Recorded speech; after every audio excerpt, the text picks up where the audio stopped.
Local businesses had the chance to connect with the community. The Siouxland Chamber held its 9th Small Business Expo at the Marriott Center in South Sioux City. The expo boasted over 60 vendors. That's the most the event has ever had. Vendors range from restaurants and food trucks to coffee shops and health centers. Each business had the chance to showcase their products and make connections to other businesses and community members. The Chamber holds this event every year to help grow small businesses. Siouxland is a growing and thriving city, so between the 3 states and everything we got going on, we want to make sure that we do everything we can to continue to support the citizens and their creativity and their ability to start new businesses, and this is an opportunity for them to get off the ground. This year, organizers say 5 or 6 brand new businesses joined the expo. One of those businesses, Molly's on Wheels, just celebrated its 1-year anniversary.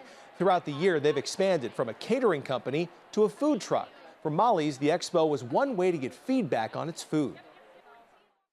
They are happy and they come in and say, oh, this looks amazing. And when they say that, it is like happiness for us, because it is a lot of work. The event, by the way, was free. There were also door prizes, raffles, and discounts available.